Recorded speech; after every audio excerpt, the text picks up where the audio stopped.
the commencement of a significant infrastructure project, but we are also celebrating the dawn of a new era in sustainable energy and economic prosperity.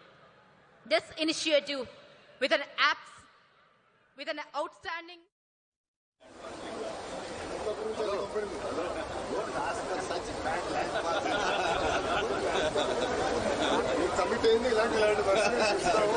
His job is to convert it like this one.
ITI or Polytechnic will adopt 3 or 4. We will train them on them. As per your curriculum, we train the system. Local ITI and Polytechnics, all curriculum, technology istaru. We will train them and do. Then I'll tell Shashi. That is our new concept, agri-photovoltaic. This is where, if we get a large land parcel, we would like to create a methanol facility. How to define land large parcel? Around 25,000 is what we would do. Big years. Continuously.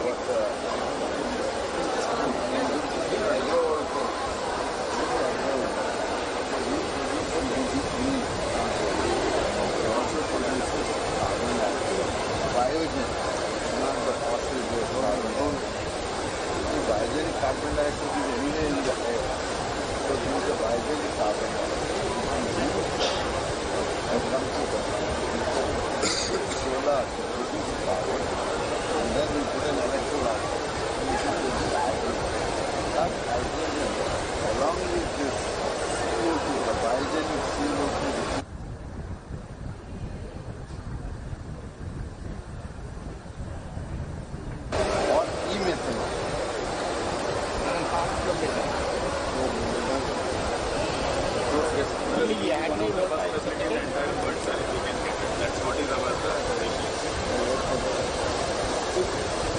But this, I need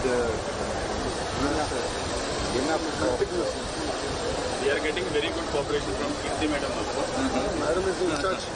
Point of contact.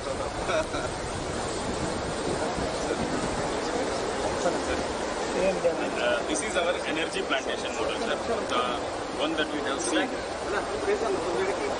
will be actually broken down into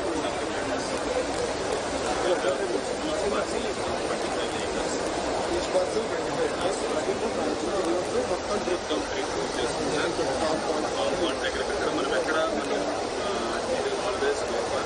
rain water, ground water exploitation, rain water. Each one is 250 acres. Sir, it is a kind of one plant you will be requiring 1,000 acres. So if we get 1,000 acres, we can have one dedicated plant. That is the It should be as close as possible to the plant. The logistical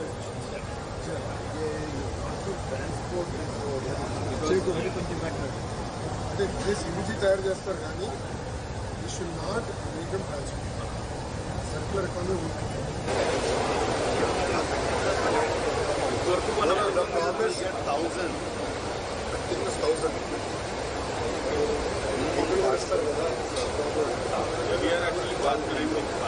sir MLA గారు 50,000 acres assurance ఇచ్చారు. రైతులు then why are we worried? That is his job. Madam will get farm malls constructed under Manrega. Farmer is only one.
ప్రత్యక్షంగా వీక్షిస్తున్నటువంటి తెలుగు ప్రజలందరూ గర్వపడేలాగా ఒక్కసారి ఇక్కడికి విచ్చేసిన ప్రతి ఒక్కరూ మనస్ఫూర్తిగా మన ఆంధ్రప్రదేశ్ రాష్ట్ర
ददातु भेषजो धन्यवादस्तु पितरे विष्णुपते ओम शांति शांति शांतिः ओम सहस्रास्तु ओम निष्कता वृत्वा ఏమండి మంత్రి గారు ఏం రమ్మనరా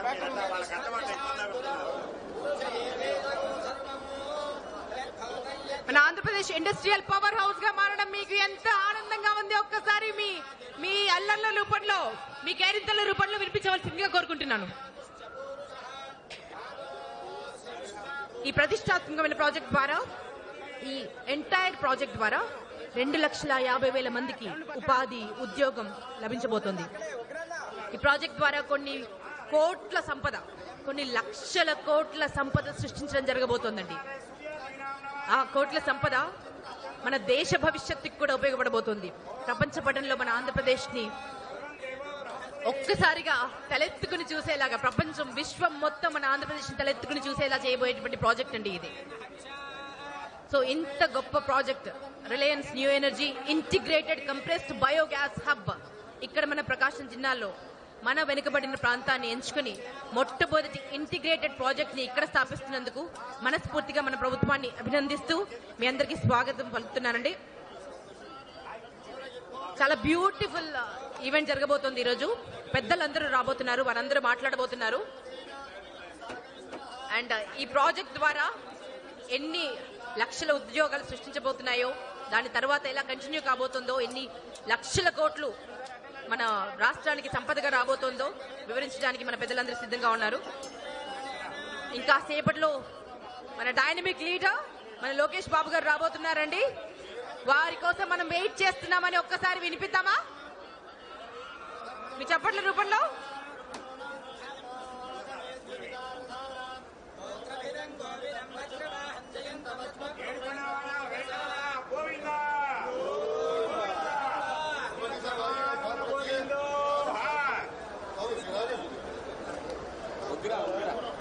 ఈ భూమి పూజ కార్యక్రమంలో దివి నుంచి భూమికి దేవతలు దిగి వచ్చినట్టు మీరంతా ఎక్కడెక్కడి నుంచో ఇన్ని లక్షల మంది, ఇన్ని వేల మంది, ఇన్ని లక్షల మంది మీడియా మాధ్యమాల ద్వారా వీక్షిస్తున్నారు. ఇన్ని వేల మంది ఇక్కడ ప్రెజెంట్ అయ్యారు. మీ అందరికీ పేరు పేరున స్వాగతం పలుకుతున్నాం. మీరు ఎల్ఈడి స్క్రీన్ పైన చూడొచ్చండి, శంకుస్థాపన జరుగుతోంది. ఒక యజ్ఞానికి శ్రీకారం చుడుతున్నారు. సో మనస్ఫూర్తిగా మీరు వారిని అభినందించాలి. ఇంత ప్రెస్టీజియస్ ప్రాజెక్ట్ మన ఆంధ్రప్రదేశ్ కి రావడం ఒక తెలుగు బిడ్డగా, ఒక భారతీయ పుడిమిపై పుట్టినటువంటి బిడ్డగా గర్విస్తున్నాను నేను. ఇప్పటి వరకు మన జిల్లాల నుంచి చాలా రాష్ట్రాలకి ఉద్యోగ అవకాశాల కోసం యువత పరుగులు పెడుతోందని, ఇప్పటికీ పరుగులు పెడుతోందని, ఆ దారుణమైన పరిస్థితి నుంచి ప్రతి ఒక్కరూ కుటుంబంతో ఉంటూ దర్జాగా జీవితాన్ని జీవించాలని మన సీఎం సార్ ఎప్పుడు చెప్తుంటారండి.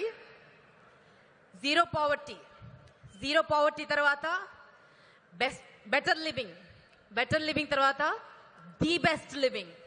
అలా అంచెలంచెలుగా ప్రతి పౌరుడు ఎదగాలి.